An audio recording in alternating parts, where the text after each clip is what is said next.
Hello बच्चों, welcome back to the new lecture. बच्चों, आज के इस लेक्चर में मैं डिस्कस करने वाला हूं ऑर्डर ऑफ एन एलिमेंट के बारे में। लास्ट वीडियोस में मैंने ग्रुप थ्योरी में आपको बताया था ग्रुप के ऑर्डर के बारे में, मतलब किसी भी ग्रुप का ऑर्डर क्या होता है उसके बारे में मैंने आपको बताया था। बट आज की इस वीडियो में मैं आपको बताऊंगा कि किसी भी ग्रुप के किसी भी एलिमेंट का ऑर्डर क्या होता है। ठीक है, इस बार मैं एलिमेंट के ऑर्डर के बारे में बताऊंगा। तो मैंने यहाँ पर बहुत ही ईजी करके डेफिनेशन को लिखा हुआ है। Let G be a group and a belonging to G, मतलब जी कोई ग्रुप है और जो ए है वो उस ग्रुप का मैंने कोई एलिमेंट लिया हुआ है। Then we can say order of element a is n if a raise power n is equal to e, मतलब जो एलिमेंट हमने ए चूज किया हुआ है उसका ऑर्डर एन होगा अगर वो इस कंडीशन को सेटिस्फाई करेगा, मतलब a raise power n is equal to e को सेटिस्फाई करेगा। अब यहाँ पर ए रेज पावर एन का मतलब क्या होता है ये मैंने आपको लास्ट वीडियोज में बताया था। इसका मतलब होता है कि हमने ए को एन टाइम्स ऑपरेट किया हुआ है, मतलब हमने ए स्टार ए स्टार ए स्टार ऐसे ही सो ऑन मैंने एन टाइम्स किया हुआ है। तो मतलब ऑर्डर ऑफ एन एलिमेंट को अगर मैं आपको इजी करके बताऊं, मतलब किसी भी एलिमेंट को आप कितनी बार ऑपरेट करोगे कि आपके पास आइडेंटिटी एलिमेंट आ जाए। ठीक है, किसी भी एलिमेंट को आप कितनी बार ऑपरेट करोगे कि आपके पास आइडेंटिटी एलिमेंट आ जाए, और आप जितनी बार ऑपरेट करोगे ना उसी को तो हम ऑर्डर बोलते हैं। ठीक है, वही उस एलिमेंट का ऑर्डर होगा। And there does not exist any m less than n such that a raise power m is equal to e, मतलब उस एन से छोटा कोई भी पॉजिटिव इंटीजर जो है वो एग्जिस्ट नहीं करता होना चाहिए, मतलब जो एन है वही लीस्ट पॉजिटिव इंटीजर होना चाहिए। ठीक है, यही मैंने यहाँ पे लिखा हुआ है, means n is the smallest positive integer. N से छोटा वहां पर एग्जिस्ट ही नहीं करेगा, बट एन से बड़ा जो है वो एग्जिस्ट कर सकता है। ठीक है, मतलब अगर एम जो वो एन से बड़ा है तो a raise power m is equal to e हो सकता है। मतलब जो m है अगर वो n से बड़ा है, ठीक है, m जो अगर वो n से बड़ा है और वो a raise power m is equal to e हो रहा है, तो फिर भी वो जो m होगा वो ऑर्डर नहीं बोला जाएगा। लीस्ट जो पॉजिटिव इंटीजर होगा या जो स्मॉलेस्ट पॉजिटिव इंटीजर होगा वही बोला जाएगा, मतलब जो n होगा वही उस एलिमेंट का ऑर्डर बोला जाएगा। ठीक है, लीस्ट पॉजिटिव इंटीजर जो होता है। तो आपने ऑर्डर ऑफ एन एलिमेंट में बस इतना ही याद रखना है कि किसी भी एलिमेंट को कितनी बार ऑपरेट करें कि आपके पास आइडेंटिटी एलिमेंट आ जाए, और जितनी बार आप ऑपरेट करोगे उसी को हम ऑर्डर ऑफ दैट एलिमेंट बोलेंगे। ठीक है, अब मैंने यहाँ पर नोट में एक इंपॉर्टेंट बात लिखी हुई है, order of identity element is always one. जो आइडेंटिटी एलिमेंट होगा उसका ऑर्डर हमेशा वन होगा, क्योंकि देखो आइडेंटिटी एलिमेंट को हम कितनी बार लिखेंगे कि हमारे पास आइडेंटिटी एलिमेंट आ जाए, तो हम एक बार लिखेंगे तभी वो आइडेंटिटी एलिमेंट बन जाएगा ना, तो इसलिए जो उसका ऑर्डर होता है वो हमेशा वन होता है। अब हम किसी भी एलिमेंट के ऑर्डर को हम कैसे डिनोट कर सकते हैं, तो ऑर्डर ऑफ ए जो कि यहाँ पे एलिमेंट है a is denoted by order of a. ठीक है, जैसे हम ग्रुप के ऑर्डर को डिनोट करते थे बिल्कुल वैसे ही हम इस एलिमेंट के ऑर्डर को भी डिनोट कर सकते हैं।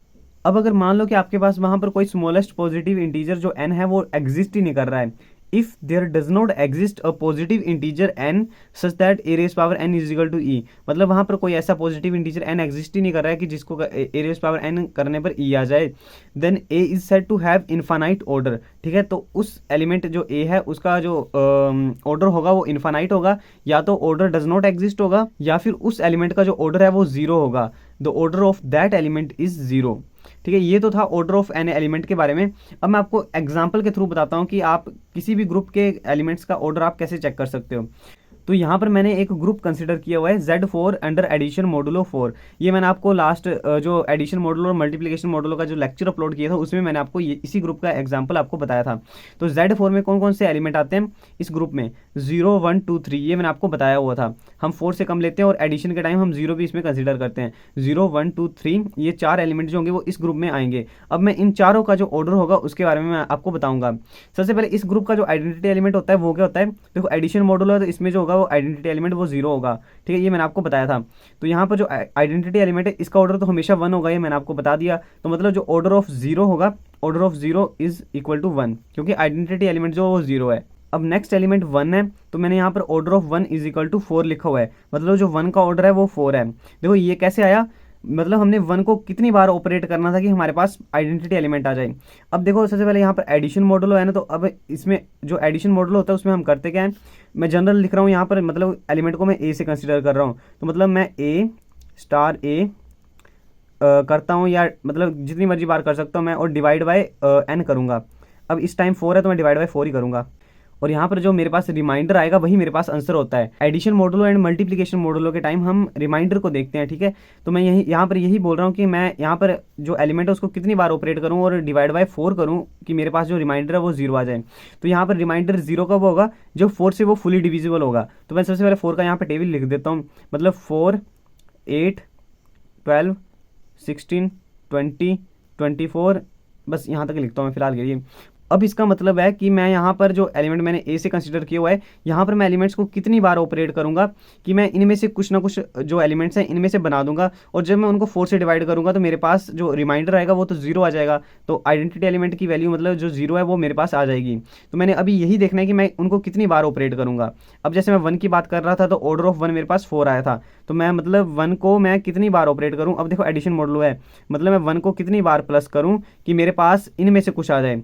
तो अभी देखो यहाँ पर मैं पहले 4 आ रहा है तो मैं 4 बना सकता हूँ ना 1 से, तो यहाँ पर एक बार फिर से 4 लिख देता हूँ, डिवाइड बाय 4 कर दूंगा। तो 1 + 1 + 1 मेरे पास ये 4 बन जाएगा, 4 डिवाइड बाय 4, और रिमाइंडर मेरे पास 0 आ जाएगा। ठीक है, तो मतलब मैंने एक को कितनी बार मैंने ऑपरेट किया, 1, 2, 3 एंड 4। ठीक है, 4 टाइम मैंने ऑपरेट किया, तो मतलब इसलिए जो 1 का ऑर्डर था वो मेरे पास 4 आ रहा था। अब आप ऐसे ही नेक्स्ट एलिमेंट जो कि 2 है इसके लिए भी आप चेक कर सकते हो, मतलब अभी आप 2 को कितनी बार ऑपरेट करोगे कि आपके पास इनमें से कोई एलिमेंट बन जाए, और जब आप उसको 4 से डिवाइड करोगे तो आपके पास जो रिमाइंडर है वो 0 आ जाएगा। मतलब अभी देखो जैसे 2 + 2 करता हूँ मैं तो मेरे पास 4 आ जाता है ना, तो और 4 को मैं 4 से डिवाइड करूँगा तो रिमाइंडर मेरे पास 0 आएगा। तो मतलब 2 को मैंने कितनी बार ऑपरेट किया, सिर्फ 2 बार। ठीक है, तो इसलिए ऑर्डर ऑफ 2 मेरे पास 2 आ रहा है। अब यहाँ पर एक ध्यान देने वाली बात है कि जैसे यहाँ पर मैंने अभी इसको 4 बनाया था, अब मान लो मैं 2 + 2 + 2 + 2 करता हूँ, तो देखो 2, 2, 4 बन जाएगा, 6 बन जाएगा और 8 बन जाएगा। डिवाइड बाय 4 करूँगा तो भी मेरे पास रिमाइंडर 0 ही आ रहा है। मतलब मैंने 2 को कितनी बार ऑपरेट किया है, 4 बार ऑपरेट किया हुआ है। तो मैंने यहाँ पर मैं यहाँ पर लिख देता हूँ, ऐसे डिनोट कर रहा हूँ, 2 की पावर मैंने 2 लिखा हुआ है यहाँ पर, और यहाँ पर 2 की पावर 4 मैंने लिखा हुआ है।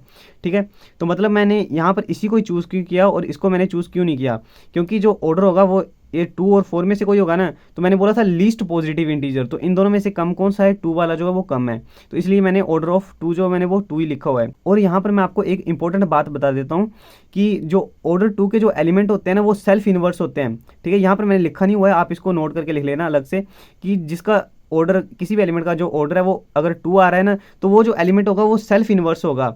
जैसे यहाँ पर अभी एलिमेंट 2 था ना, उसका ऑर्डर मेरे पास 2 आ रहा था, तो मतलब जो 2 है वो सेल्फ इन्वर्स है, मतलब जो 2 का जो इन्वर्स है, जो 2 का इन्वर्स है वो खुद 2 है। आप चाहो तो चेक कर सकते हो, इस ग्रुप के लिए जो 2 है एलिमेंट है, इसका जो इन्वर्स आएगा वो 2 ही आएगा। तो इसका मतलब यही है कि जो ऑर्डर 2 के एलिमेंट होते हैं वो सेल्फ इन्वर्स होते हैं। ये मैं आपको इसलिए बता रहा हूँ क्योंकि आगे थ्योरम्स में आप इसका यूज़ कर सकते हो। अब नेक्स्ट एलिमेंट है मेरे पास 3, तो यहाँ पर मेरे पास 3 का ऑर्डर क्या आएगा, 3 को मैं कितनी बार ऑपरेट करूँगा कि मेरे पास इनमें से कुछ आ जाए, और जब मैं डिवाइड बाय 4 करूँगा तो मेरे पास रिमाइंडर जो है वो 0 आ जाएगा।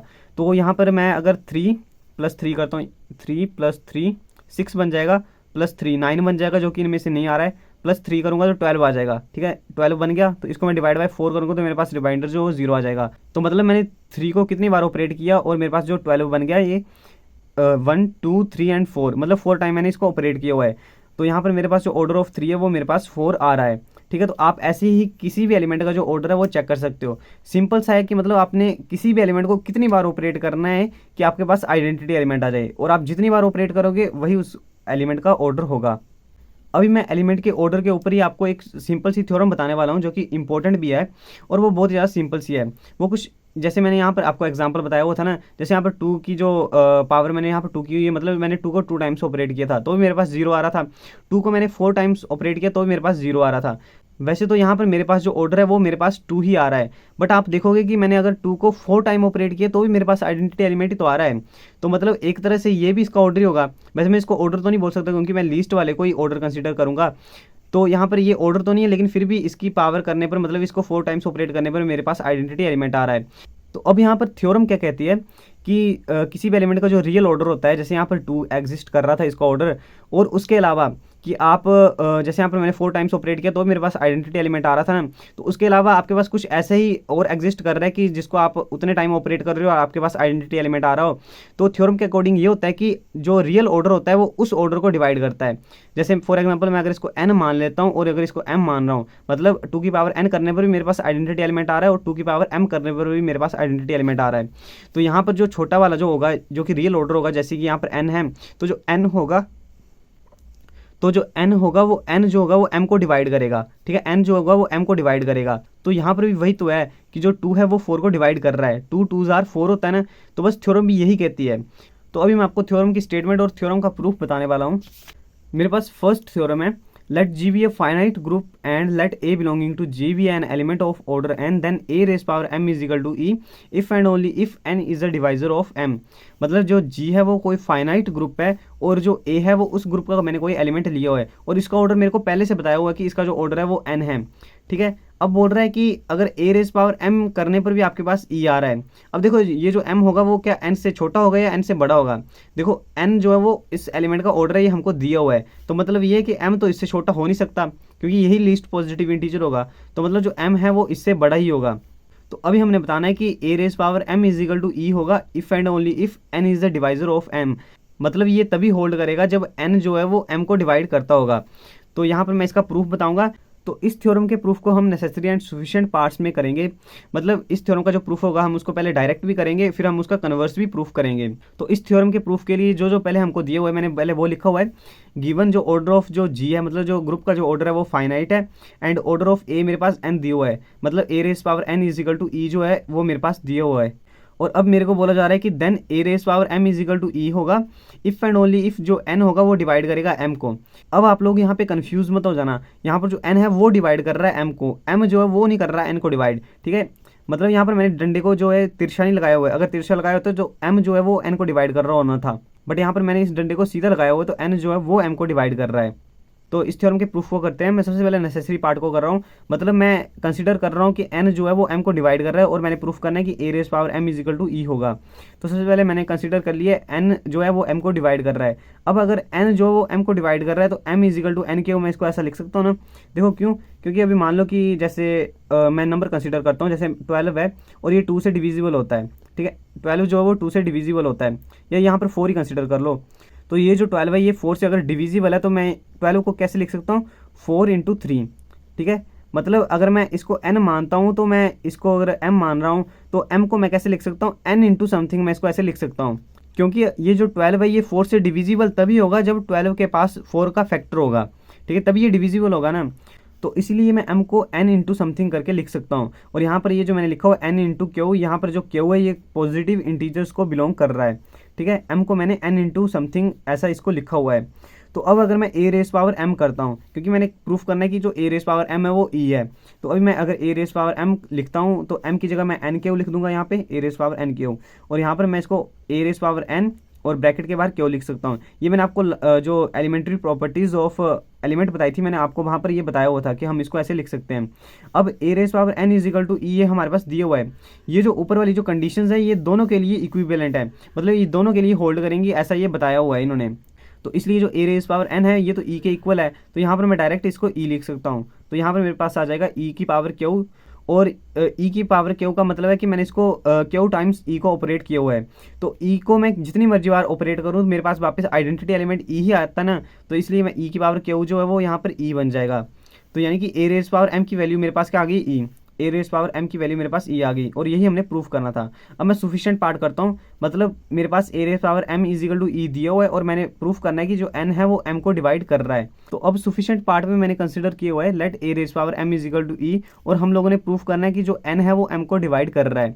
ठीक है, अब अगर आप एज्यूम करो कि जो एन है अगर वो एम को डिवाइड करता होता तो हम डिवीजन एल्गोरिथम के थ्रू हम कैसे लिख सकते हैं, एम को m is equal to n q plus r. ठीक है, ये डिवीजन एल्गोरिथम के थ्रू हम इसको ऐसे लिख सकते हैं।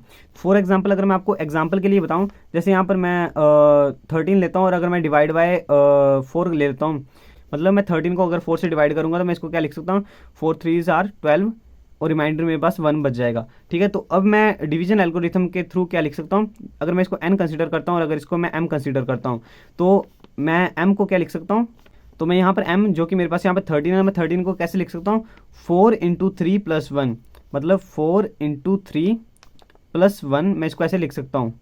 ठीक है, 4 इंटू 3 प्लस 1 इसको मैं ऐसे लिख सकता हूँ। अब अगर मैं इसको जनरली लिखूँ तो मैं इसको कैसे लिख सकता हूँ, m इज इक्वल टू 4 मेरे पास यहाँ पे क्या था n इंटू, अब यहाँ पर 3 की जगह मैं कोई भी पॉजिटिव इंटीजर यहाँ पे कंसिडर कर सकता हूँ, तो इसलिए मैं यहाँ पर इसको क्यों लिख रहा हूँ, प्लस 1 यहाँ पर ये मेरे पास रिमाइंडर था तो मैं रिमाइंडर को r से डिनोट कर रहा हूँ। ठीक है, तो मेरे पास m को मैं क्या लिख सकता हूँ, n क्यू प्लस आर। ठीक है, m is equal to n into q plus r, मैं इसको ऐसे लिख सकता हूँ। और यहाँ पर जो रिमाइंडर होता है इसका आपको ध्यान रखना है कि जो रिमाइंडर होता है वो 0 लेस देन और equal to r is less than और इक्वल टू एन।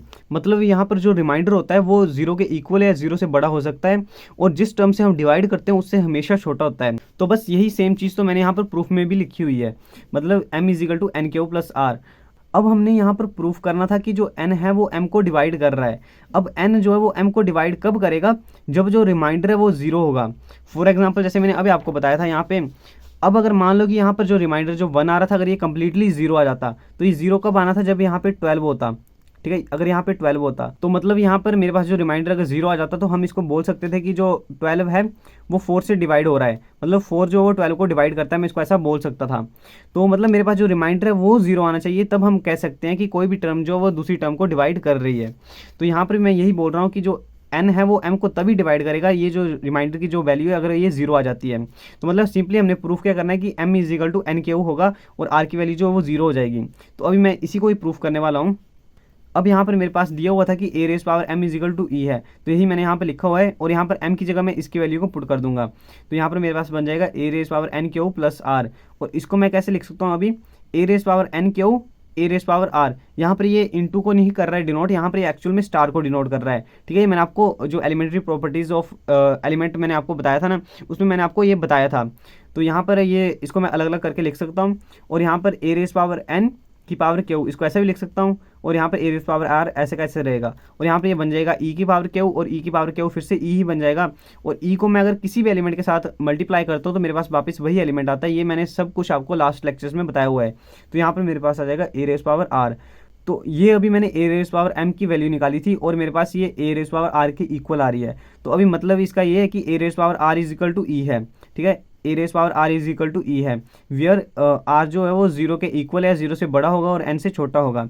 बट अब आप देखोगे कि ये जो a raise power r is equal to e आ रहा है, तो यहाँ पर ये आर जो एक तरह से फिर से एलिमेंट ए का जो है वो ऑर्डर आ रहा है, बट इसका ऑर्डर तो एन था, तो यानी कि जो आर की वैल्यू होगी वो एन से बड़ी होनी चाहिए थी, एन से छोटा तो एग्जिस्ट ही नहीं कर सकता। बट यहाँ पर जो आर की वैल्यू वो तो एन से छोटी आ रही है, या 0 से बड़ी है, 0 के इक्वल आ रही है। अब अगर आर की वैल्यू अगर 0 से बड़ी होती है और एन से छोटी होती है, तो ऐसे केस में तो ये आर जो एग्जिस्ट ही नहीं करेगा, क्योंकि एन ही जो है वो लीस्ट पॉजिटिव इंटीजर है, तो उसके अलावा कोई और पॉजिटिव इंटीजर होगा ऐसा तो हो ही नहीं सकता। तो यहाँ पर यानी कि एक ही केस बचता है कि आर की जो वैल्यू होगी वो 0 के इक्वल होगी, तभी जो ए की पावर अगर हम 0 करेंगे वो ई के इक्वल बन जाएगा, यानी जो आर की वैल्यू है वो 0 होगी। तो अभी यही मैंने यहाँ पे लिखा हुआ है, which is not possible because n is the smallest positive integer such that a raise power n is equal to e, therefore above result holds only for r is equal to 0। क्योंकि अभी हमारे पास सिर्फ एक ही case बचा हुआ था कि are की जो वैल्यू होगी वो 0 के इक्वल होगी। तो यहाँ पर आर की वैल्यू मेरे पास 0 के इक्वल आ चुकी है, which implies m is equal to n q plus 0। ये वही है जो हमने डिवीजन एल्गोरिथम लगा के लिखा हुआ था, यहाँ पर आर की वैल्यू को मैंने 0 पुट कर दिया है। That means m is equal to n q मेरे पास आ चुका है। अब अगर ये आ चुका है तो इसका मतलब यही है कि जो एन है वो एम को डिवाइड कर रहा है, और यही तो हमने प्रूफ करना था। तो बस ये था ईजी सा इसका प्रूफ। सो आई होप अभी आप लोगों को पता चल चुका होगा कि किसी भी एलिमेंट का आप ऑर्डर कैसे चेक करोगे, और आई होप आपको अभी ये थ्योरम जो ये भी आपको समझ में आ चुकी होगी। इस थ्योरम को हम आगे भी यूज़ कर सकते हैं, तो इसलिए इस थ्योरम को आप अच्छी तरह से समझ लेना। अब इस थ्योरम के अलावा कुछ और भी थ्योरम्स हैं, और साथ में उनकी कुछ एलिमेंट्री प्रॉपर्टीज़ भी हैं, उन सब के बारे में मैं आपको नेक्स्ट वीडियो में बताऊंगा। So thanks for watching this video. अगर आज का लेक्चर आपको अच्छा लगा हो तो लेक्चर को लाइक ज़रूर करें, चैनल पर पहली बार आए तो चैनल को सब्सक्राइब जरूर करें। मिलते हैं नेक्स्ट लेक्चर में। Thanks for watching this video.